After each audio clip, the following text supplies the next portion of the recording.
I first want to thank Victor in the back for having us up and running and all our AV. Not as exciting as following bands around the world, but I think this is going to be a great panel, Victor. So thank you.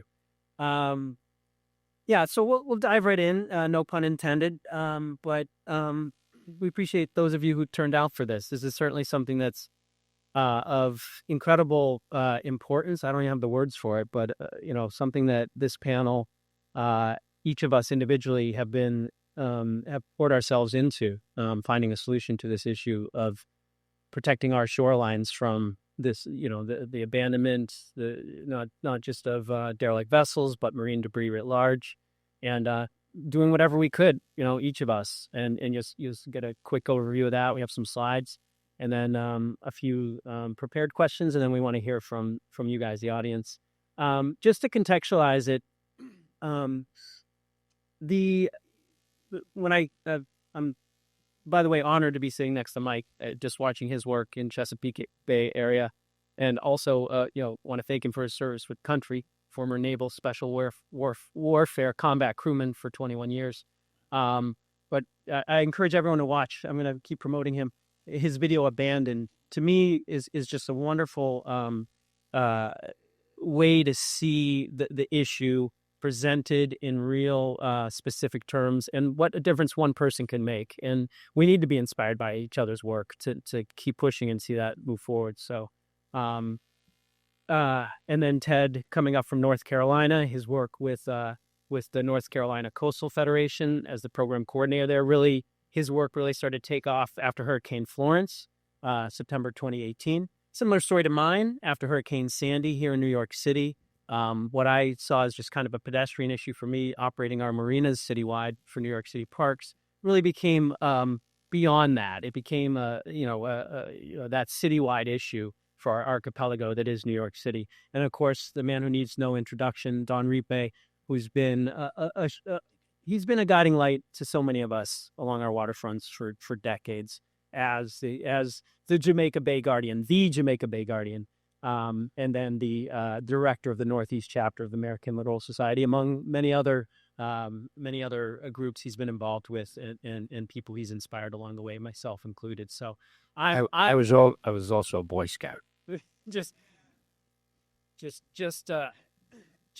on a personal note, I just want to thank this panel for getting together. All of your work has been inspiring to me. So, and then to level set, the issue of vessels isn't going to go away soon. We've got 12 million recreational vessels within this country, it's estimated at, and 34 million globally.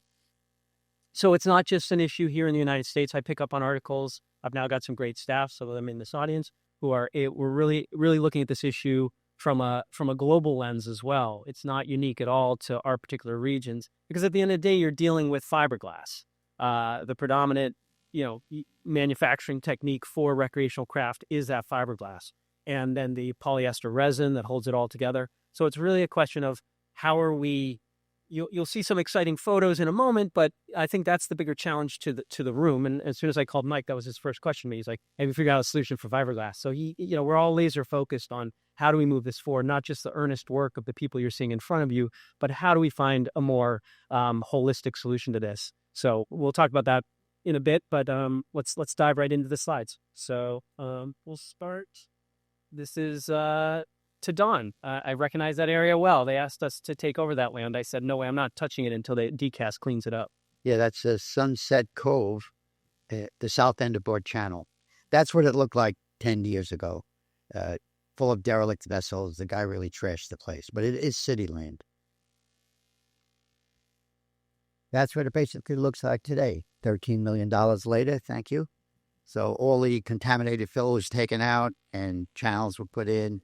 We planted a lot of the Spartina beach grasses there, and they have a nice walkway and overlook there. Beautiful spot. That's another look at it from close up. I really didn't think they were going to be able to clean this up, but New York City Sanitation Department, they did a great job, not only during Superstorm Sandy, but also for this project. They took out over 200 derelict boats and big tenders and everything. That's basically more of when I get involved. I'm more involved with small ticket items most of the time. The International Coastal Cleanup, and been doing that for almost 40 years. And that's all reported to the Ocean Conservancy. But I do these periodically. But I also get big groups to do other work. Like that. This is a group it's called the We Love You Foundation. And they come, they ask me, how many people do you want? I said, well, 100, 200? They'll bring 200 people. All young people, all enthusiastic, quasi-religious. They want to clean up the world. That's their religion, fervor. But I like them. I like working with them. And they'll take out big ticket items like boats and big pilings and stuff. Like that deck. I said to them, I'll leave that. We really need heavy equipment. He said, nope, we're going to take it out. We got 40 of them behind it. They took it out.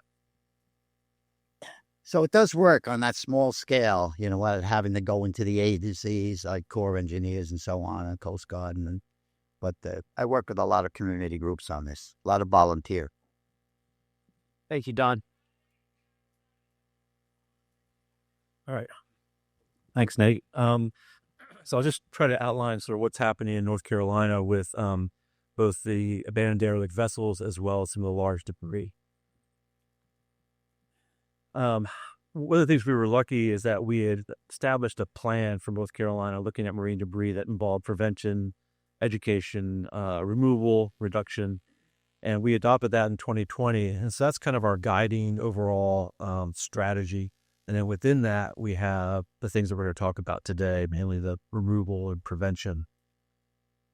The work was underway in a small scale, but when Hurricane Florence hit, it was stayed over the southern coast of North Carolina for several days. And what happened is we had a tremendous amount of damage on existing structures, mainly piers and docks. And there were shorelines where 90% of the docks and piers were damaged or wiped out. So all that material had to go somewhere, the lumber, the floats, etc. And it ended up in the marsh. We had about 400 vessels that were cataloged after the storm that needed to be dealt with. What we're finding is that basically we found a lot of Hurricane Florence debris, but our crews were finding debris from Hurricane Fran in 1996 and beyond. And so this just really kind of opened our eyes in terms of how much debris is actually out there. And crews will clean an area and they'll come back in 3 months and they'll look almost exactly the same due to a lot of these piers and docks are still in disrepair. There's no enforcement to get them either removed or repaired. And so each big storm, king tides, whatever comes through, they continue to contribute debris to the area. And the styrofoam is very, very pervasive. Unfortunately, it's very hard to clean up. With our vessel removal program, basically, our state, you're not allowed to remove vessels unless they were in a navigation channel or pollution hazard. Until Hurricane Florence, our General Assembly gave state agency, the Wildlife Resource Commission, the authority to remove vessels, emergency authority. But still, it takes anywhere from minimum 30, maximum 2 years to get a vessel authorized for removal. And we'll talk about all that, just trying to find an owner. And a vessel has been sold 14 times without any bill of sale. So the original owner is 14 times removed, things like that.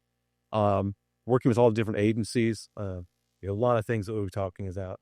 This is kind of the progress we've made. It's a lot of numbers. It's exciting. We're very lucky in terms of being funded with NOAA grants, National Fish and Wildlife Foundation grants, the General Assembly.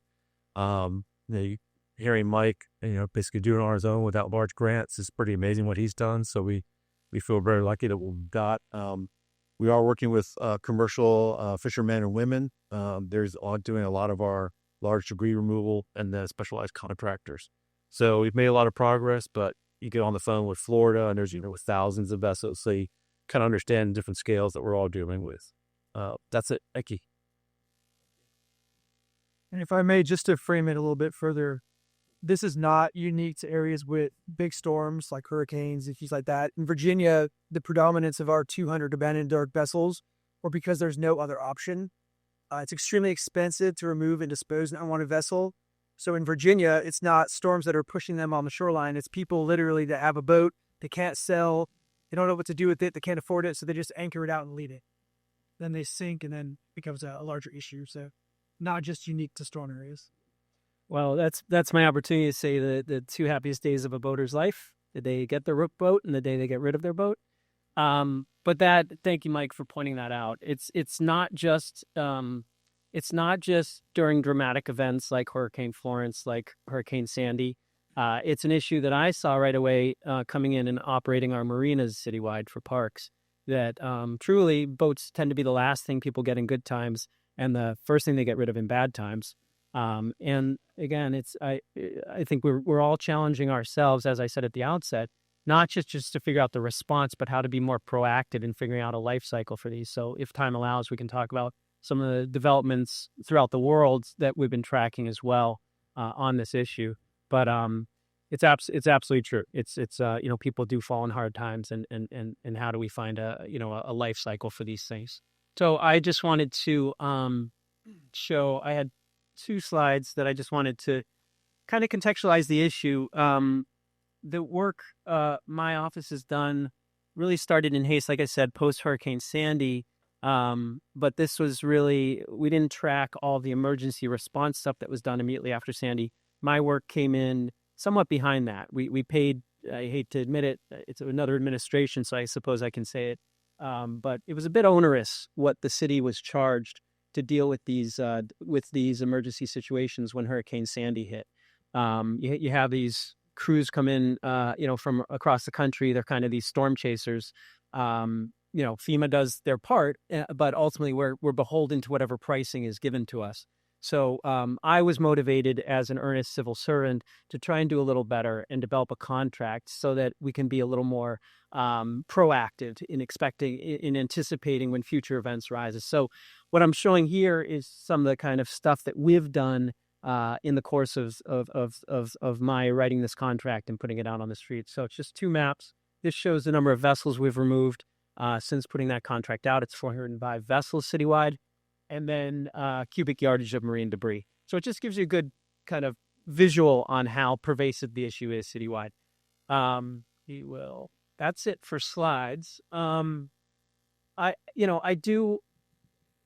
guess we'll save some time at the end, but I do want to keep coming back to the idea of making sure that we're being broad in our vision on what other industries are doing as well. So less time runs out. I also want to be looking at wind turbine blades, anything dealing in high scale fiberglass. I think that's another industry for us to want to be focused on, and we can talk about that a little at the end.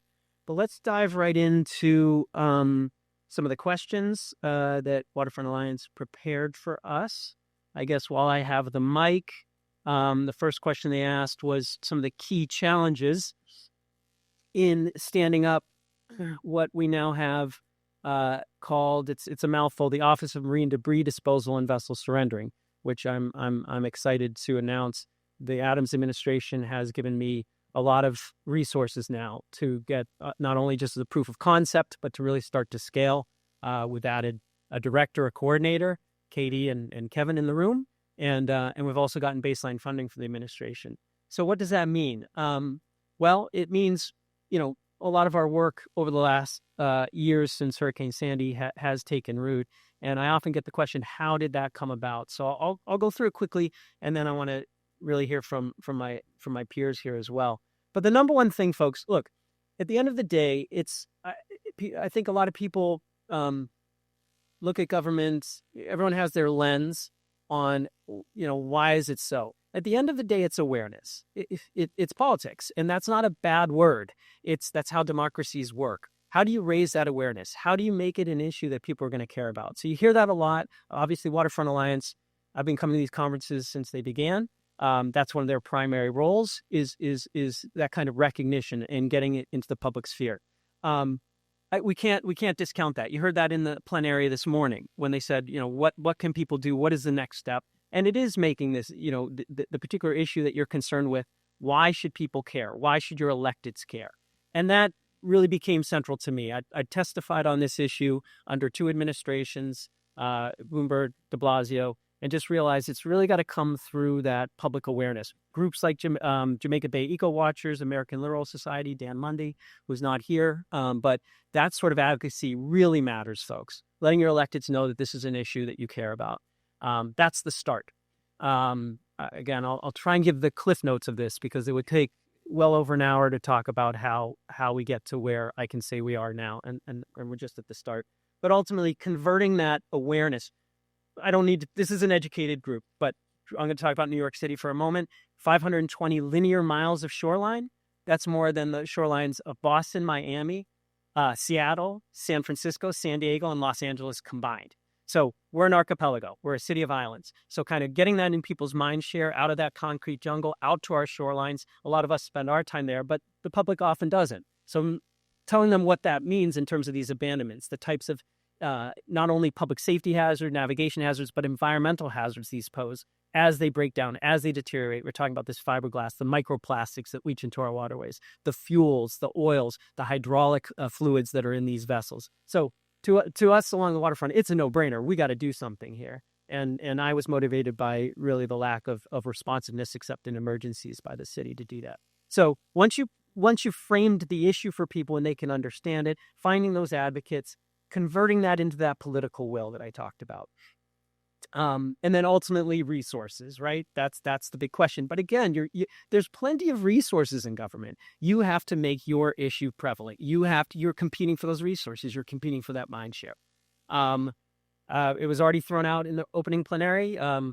Ezra Klein's new book, Abundance. You've got a lot of process in front of you. Government excels at kind of layering in, I like to call the sediment of process and procedures. And you, as with all faiths, have to have that thrust to push through a lot of that process. So it means identifying the vendors, finding that pilot money so you can test the concept, then navigating the environmental permitting. Ted talked about all the different agencies that he had to work with, getting through that procedural process, finding the jurisdictional issues, the overlapping, again, this layering that happens in government so often. You just have to stay at it and fight that calcification that happens in government so often. And then it gets fun, right? Then you can show your proof of concept. You can get out there, you can get some work done. You start that feedback loop. You try and get the good press. I live in one of the media capitals of the world, so I've been able to tap into that a bit. And then you have that reflect back to the political buy-in, that this is good for you as a politician, as someone who cares about our waterfronts. Again, not rocket science, but it is an arduous process, and you rinse and repeat, right? You got to keep coming back at that. And ultimately it is to push through that inertia. People can get it, but how do you get that? How do you get those resources? So again, I'm telling these guys what they already know, but I just want everyone to understand what that process really entails. And we need the public to be supportive of that.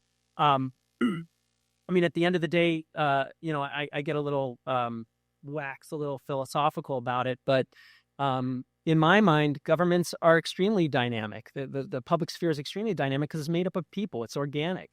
So you may not know how long it's going to take to get your particular issue forward and get that sort of foundation under you. But as long as you keep feeding it, as long as you stay at it, I do think you can find that it will flourish and it will take root. But again, you have to be in it for the long haul. Anyway, that's my personal experience. I'm sure you guys will be able to share similar anecdotes. And Mike, we wanted to ask you, what motivated you to start the Vessel Disposal and Reuse Foundation, and what have been its biggest achievements so far? Sure. So like most successful nonprofits, I started VDR up out of frustration and anger. It's a joke. But no, I was really frustrated. There was a 35-foot, 20,000-pound vessel at a park where I frequent with my children. No one would remove it. I won't worry with the details. But I just did it myself. And I just never stopped. So we've removed 81 vessels so far. It's 745,000 pounds of hazardous debris cleared. As the gentleman mentioned, zero federal funding. We have received some state and municipality funding, which has been great. But if I may, I wanted to talk a little bit about the awareness that Nate mentioned. So one of the ways we're increasing awareness in Virginia is the documentary. So the mini documentary is 15 minutes, totally free on YouTube. You can find that at bdrf.net. That was donated to the foundation. It's over 600 editing hours. It cost us nothing. So it's a great resource. We've also released a children's book called Bandit Boat Pup Cleans Up Broad Bay. That's another, we're getting it out there. Social media, we have a big social media presence where we catalog all the vessels we removed, all the vessels we found. And then we've had 24 press engagements since 2021. So getting the awareness out there is how you come to the eventual voluntary turn-in program where people can turn in their unwanted vessels before they sink. That's going to ultimately save taxpayers millions of dollars. It's about a quarter of the cost to remove a vessel before it sinks than after it sinks. So you create the awareness, provide the pathway for legal removal and disposal, and you fund it. In Virginia, the way that I want to fund it is with a $5 surcharge on vessel registration fees. In my opinion, if you don't have a boat, you shouldn't have to pay for a boat to be removed. So we'll have boat owners take on that burden. That would create about $750,000 per year for the VTIP. So that's my 2 cents. Cool, Bill. So we do have some good questions. Well, Don, this is we'll try and keep you to a few minutes because we'd love to hear you talk about your work in Jamaica Bay for as long as we could talk about when they're hurt. But specifically, Don, if you can tell us how the Jamaica Bay Clean Sweep program impacted the local ecosystem and wildlife. And how it started. Well, I worked for the National Park Service for 25 years. And when I did, I got the ear of the superintendent. I said, because there are a lot of abandoned boats. And not only that, marine debris all around.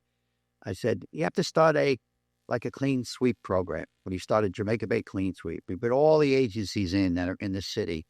New York City DEP, very important. DEC, Corps of Engineers, NOAA, Coast Guard, city parks, for them to the table.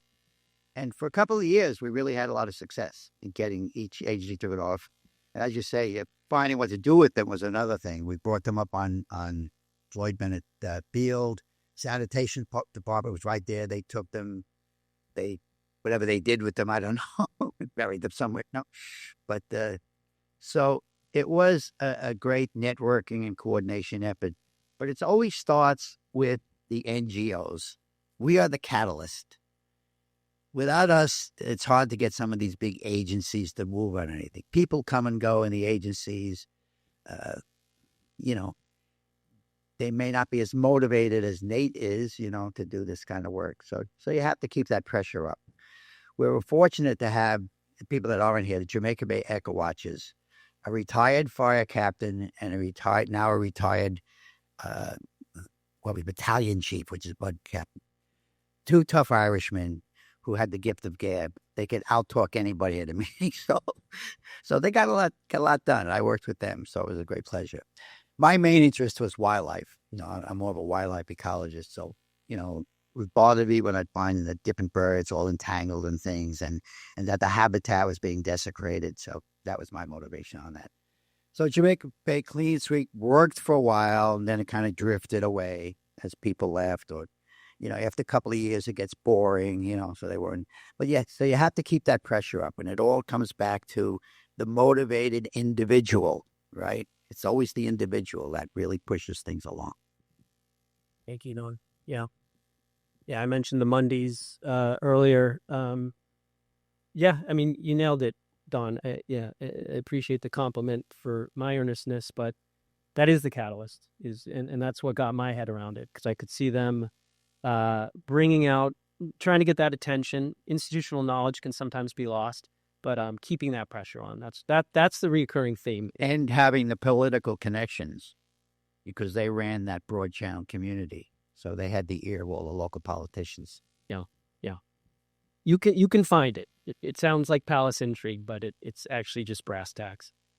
Ted, I'd like to ask you, this is kind of a more larger reaching question, but can you describe, you moved through, I pushed you through those slides pretty quickly, but I'd love to hear more about the main challenges in coordinating large-scale marine debris removal initiatives in place. You touched upon some of that in your slide. Yeah, thanks, Nate. I think, like Don mentioned, the Coastal Federation, we're a private nonprofit organization.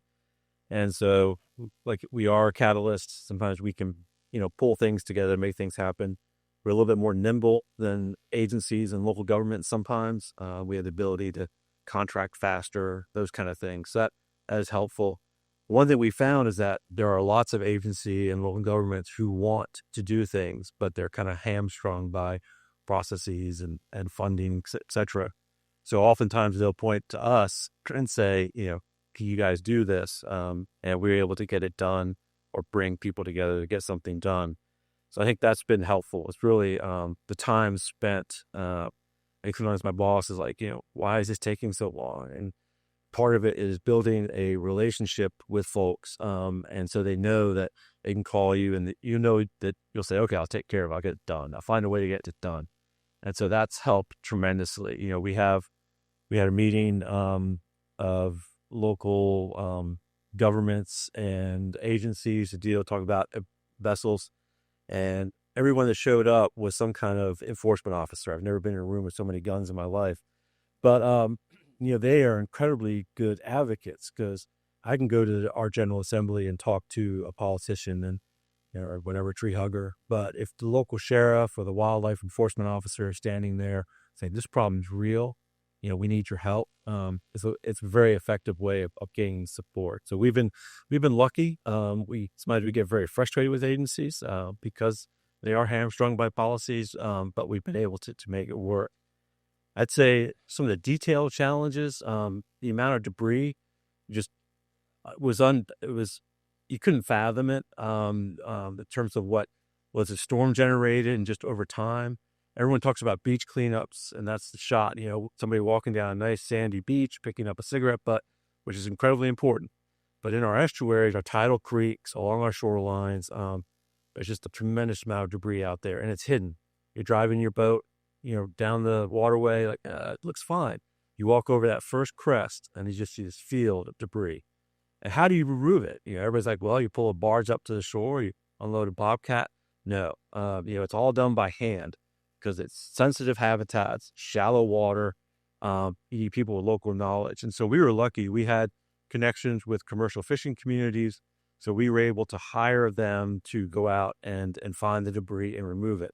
Incredibly hardworking, and they're doing it because they are connected to the resource. So that's, understanding the scale, and then how to do it effectively is another challenge. And then lastly, I think with ADVs, we'll talk more about vessels, but one of the challenges we faced is, contractors' time is money. And so they are very focused initially on getting the boat out, crunching it up, and moving on to the next one. The first time I saw a vessel, I was like, what do they do with it? And they pulled it out. They bring a big excavator, crunch everything up, and put it in a dumpster. I'm like, wait, there's stainless steel hardware. There's this. They do it, with all the environmental concerns taken care of, et cetera, hazardous removal. But still, it's just so much stuff that's going, that you're like, if we had time, we could afford it. We could recycle this, repurpose that. But if you're dealing with the amount of vessels in a certain period of time, you don't have that luxury. And so building in that an opportunity to reuse and recycle and reduce the amount of material is going to be very important as well. Thanks. Yeah. Thank you, Ted. I like having people with guns show up. I've found it is, I can wear the nicest tie I like, but if I can have the New York City sheriff come to me to a hearing, or some of our enforcement agencies, I think it does add a little more oomph to kind of getting that message across. So that's a good tip for all of us as we try and make these things more high profile. We have about 5 more minutes before question and answer. I want to. I've got so many notes because I've got a great coordinator who gives me great notes. But what I just want to let everyone in the room again know that there is progress. Government, you have to be an optimist. You just have to be an optimist. A realist, yes, but most importantly, an optimist. And at the end of the day, for us to not, take the challenge of wherever you see progress in this area, at the end of the day, these vessels need to find a life, right? There is no true life cycle. That's the issue. When writing contracts for abandoned cars is easy because of the scrap metal. Ted just talked about it. Wait, time is money. We don't have time to strip out all these metals, deal with the composite parts. Occasionally get a lead keel in a sailboat, that might be worth something. So it may get a little technical, but to the extent you can follow industry developments in this realm, and when I talk about some of the research, we're behind the curve here in the United States. We're seeing things in the UK. I'm got to look at my notes because it gets a little technical, but where they're figuring out, there's this patented process called DCOM, a Group Blue Composites project, where they're dealing with superheated steam applied to the fiberglass hulls that allows it to kind of melt it down. Part of the ability to strip it down into its constituent parts and look at reuse that way. Again, I think the wind industry turbine blades is going to be one to really follow on this. I've seen grinding of blades to be used as aggregate for cement mixture. Norway's using fiberglass powder to make flower pots and benches rather. It's a start. Florida, we don't have Florida in the room. They are, I think, as good as we're seeing in terms of enforcement, in terms of life cycle on these things. There's a group called EcoWolf in Edgewater, Florida. They're using fiberglass matter to make paving tiles and railway sleepers. So that's the optimistic group. I got to give Beneteau, the big sailboat manufacturer in France. They have a beautiful video on how they're trying to figure out circular economy principles in reuse of boats, everything they make. They've patented this type of resin called Elium, where it can be heated up, cooled down, and then reheated and reused again. So that's a challenge to all of us, but everyone in the room as well, to try and find some of those developments. Email me if you see things, Nate Grove at New York City Parks, because I don't think my work will be done until we move the needle forward. Mike, you threw out some great statistics about how we're addressing the issue. I'm not trying to make myself out of a job here, but we're addressing the issue, but we're not figuring out the initial stage of what we're dealing with, which is the fiberglass. The UK, I don't want to make myself too unpopular with any boaters in the room. UK puts a surcharge. You mentioned the surcharge on, they call it end-of-life solutions, where the onus is on the purchaser of the boat to pay that eventually 30, 40 years, that vessel's not going to be of any value. We got to figure out something to do with it. If they sell the boat, then they get that fee back and it goes to the next person. So developments like that, you'll be hearing more from us on the legislative level. I think every boater should have insurance. I saw that make a big difference at our parks marinas. That wasn't the case when I got here. So things like that, and maybe not popular with a lot of boating community because it is an expensive hobby, but I do think that's the responsible thing to do. That's my own little, sales pitch or platform. Florida in particular, again, they've figured out how to really fund the cleanup efforts, and it's, they're ground zero for boating usage in this country. So fees. Obviously fines on dumping, on development in beaches and dunes, but also for fishing license fees, seafood sellers, and I think we're going to try and crib from a lot of these other more advanced states in what we can do here in New York. Okay, I think that is my pitch, and you've got about 10 minutes for Q&A. Very good, perfect timing. Thank you. So what can we illuminate you on in the next 10 minutes? Other than that, we just have an info that were mentioned in on my mind. The whole session, which is there are owners, unlike other trash or debris, there are owners of these boats, and after major storms, the owners haven't dumped them. The owners have lost their boat, and they will want to get it back. And there ought to be some way that there's something attached on the boat with the name and phone number or email of the owner. I mean, we have, my husband really has a day sailor out in Eastern Long Island. And after one of the hurricanes, it was gone from the mooring. And we went around the whole harbor looking for it, found it. And he got a bunch of friends to get it off the marsh and get it back where it came from.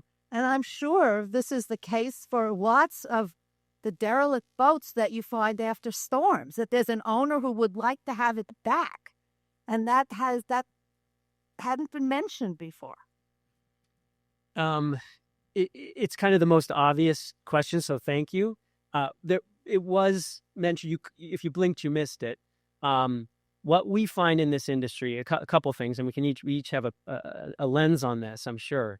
But let me kick it off by saying what you find is again, I come back to awareness. I come back to priorities. And I have no illusions of the fact, as proud as my parents might be back in Massachusetts, I tell them this isn't the primary issue of the administration right now. You've got to make it primary. But here's part of the challenge. You've got vessel owners. Registration is often not enforced because who's out there to enforce it? So even if you can find that identifying mark, and I can run those numbers, I think it was Ted might have mentioned it, that it's, or Don, it's changed ownership several times over and no one re-registered it. So you get that enforcement piece that's hard. Also, again, I'll come back to insurance. It's not required in New York. So you'll start to see me pushing at the state legislative level that if there's no insurance on boats, then you do have this kind of situation where even if you can identify the owner and they don't have any means, there's no one there to address it. I think yours is more acute. Thank you for doing the right thing and recovering your property. If we can do that, we always do. And that's why I said we glossed over it. This isn't the first stop is government come help me, come rescue me. All the 311 calls come to me now on this issue. And I've got a roster of vendors and resources that I can direct people to. I don't steer business. I give people a list of 6 different vendors they can call and get that sort of help. There's plenty of vendors out there. I think it's just communication. So in your case, if you can't self-help and get some friends to help you, there are plenty of vendors. I see us as being kind of a last resort as we come in and need to deal with the issues that we can't identify the right owner. We can't find any owner because they've consciously scratched off any ownership. That happens plenty of times as well. I don't know if anyone wants So it's a very in-depth question. There's not a short answer. I'm going to try to make it as short as possible. If you have insurance, the insurance is likely 10% of the boat's value for recovery or removal and disposal, which is insufficient. I deal with this all the time. They'll say, hey, I have $2,000 for removal and disposal. I'll say, thank you. It's going to cost $15,000. Where's the rest of the money coming from? Okay, so that's one issue. The second issue is what we talked about where new owners often don't register the boats. If the owner is of financial means and they have the ability, they'll do the right thing. In my experience, after 81 removals, the people that create abandoned derelict vessels fall into 5 categories. Here's the 5 categories. They're either elderly, indigent, physically handicapped, mentally ill, or have a substance abuse issue. If you're outside of those 5 categories and your boat sinks, you will likely do the right thing because you can. If you're inside of those 5 at-risk categories, you won't do the right thing because you can't. most of my customers. So, Yeah, it's a tough issue. Most of the boats that I find have the numbers removed out there, so you can't trace them. Even when you can trace them, I bring it up to the park police, and you have to get them motivated to follow up on it and find the owner and get it. But I found another way. These big agencies, they have the resources, like DEP. For a while, they had a big, huge vessel called the Cormorant. They brought it into Jamaica Bay, and we got all our small boats and pulled things off the marshes, brought it to them. They uploaded it on the bigger vessel. So relying on the onus is really on some of the big agencies, and you've got to motivate them. I would make friends with the park police. It's a human world. You make friends with people in every agencies. I would give them all good photographs, which they liked. Sometimes they would call me, Don, do you have a photograph? I said, yeah.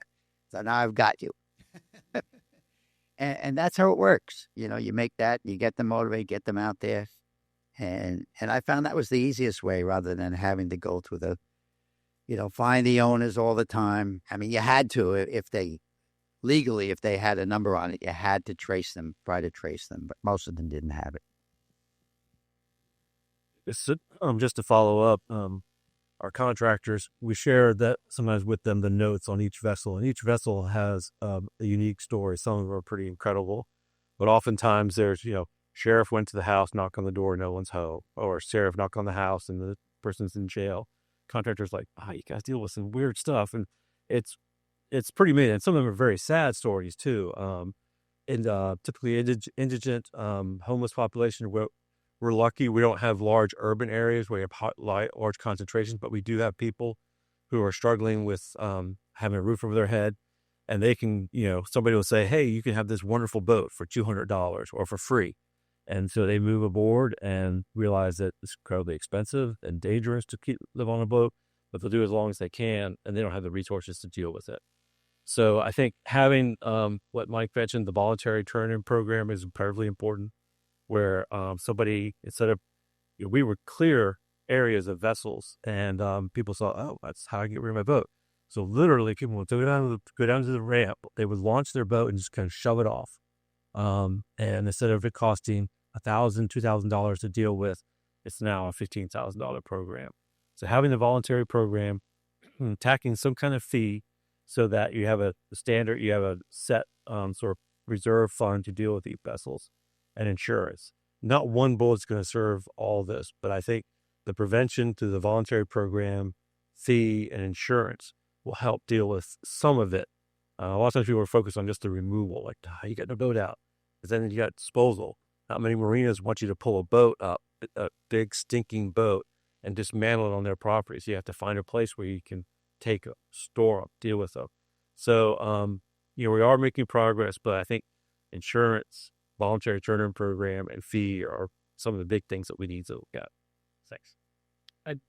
I'd be remiss if I didn't tell the room that by this time next year, this city will have the first ever vessel turning program. First time the city or state has ever done a vessel turning program. Again, thanks to the support we've gotten for the work I've been doing. The Adams administration really stepped up. So we just got an announcement that we got our baseline funding. So we're going to be launching that. So, and again, it's every time I hear that, you're right, Mike.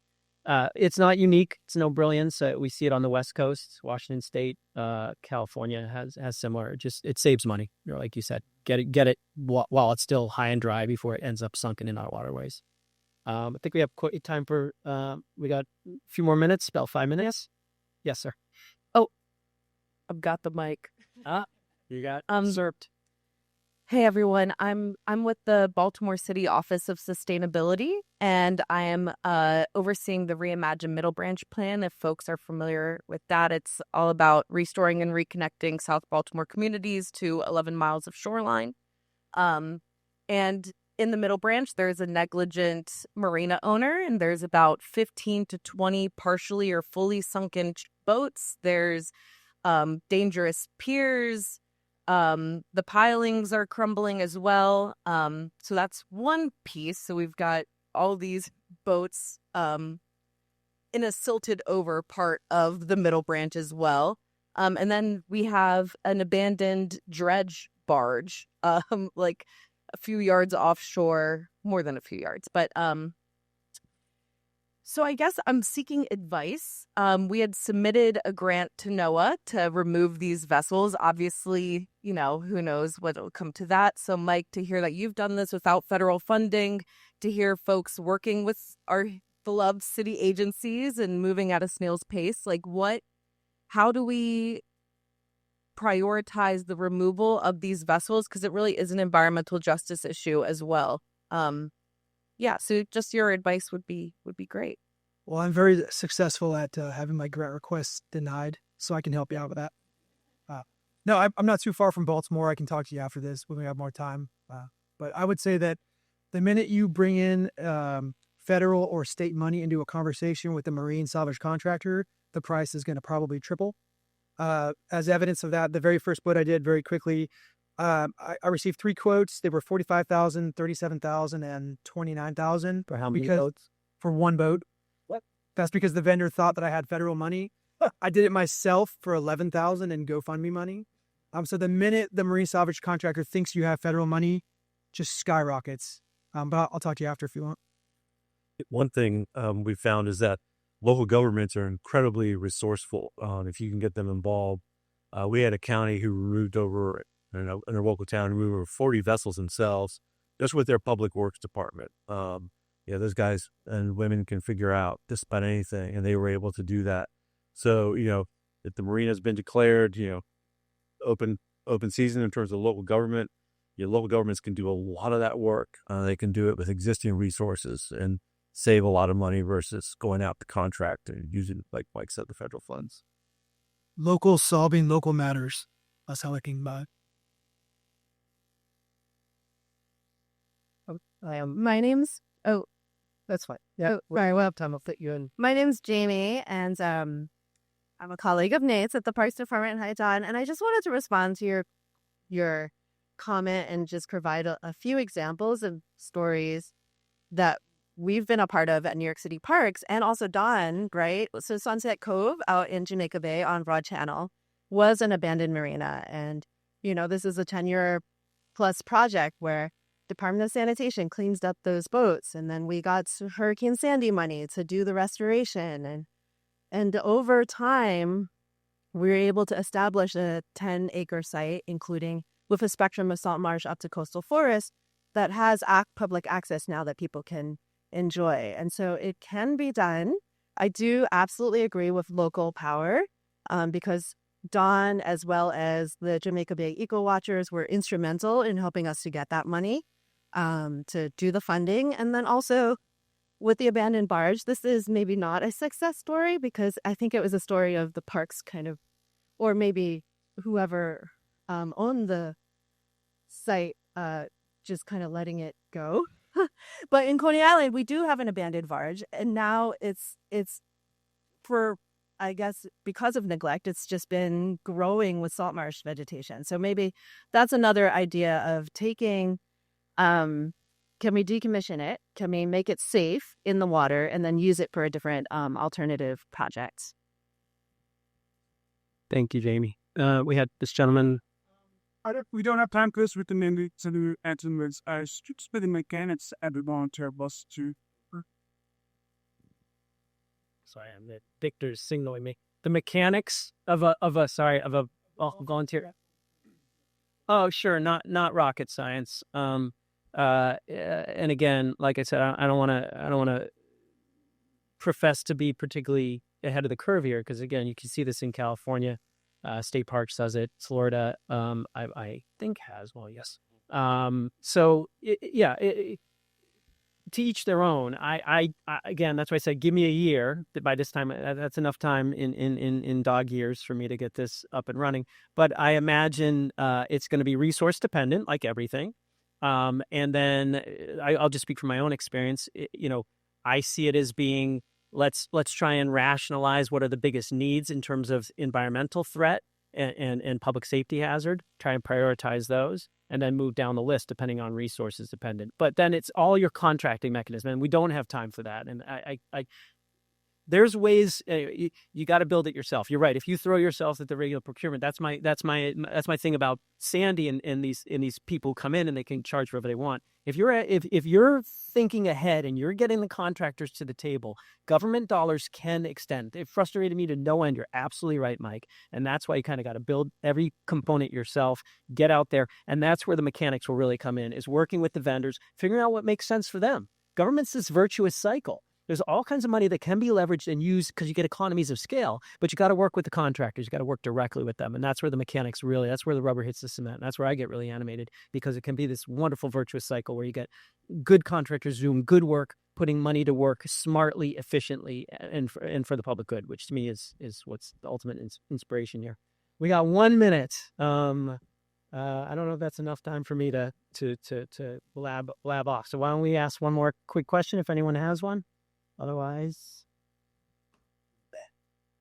while we're getting the mic to her, just one thing, we're struggling with is a lot of the vessels, a lot of the debris that we're dealing with are along the usually wealthy-to-do shorelines, and so we are working hard on trying to go upriver, dealing with communities that don't have the access and the funds to deal with some of these issues.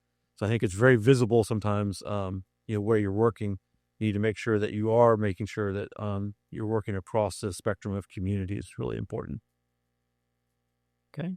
Quick last question. Good afternoon. My question is directed to Mike, but of course anyone could answer. Mike, as you mentioned, you have a social media account, and I want to know, how would you say modern technology has advanced the awareness of large marine debris? Well, it's been great. Just people like it and share it. It opens it up to different age groups, specifically with the younger generation. And that led us to a relationship with the Virginia Beach Public School System, where we have a mentor-mentee relationship and have 6 or so volunteers. So the social media has been great. Unfortunately, the average attention span is about 15 seconds in the United States based on social media's influence on us. But if you can have that quick reference as people are swiping through, plants a seed in their mind, and hopefully they'll come and try to find you online to learn more. And do check out Abandoned. It's absolutely a great watch. So I show it to everyone now. I say, "This, do you want to understand the issue? Watch Mike's video." So thank you all for being here. This is such an important issue, and we appreciate your time. Thank you.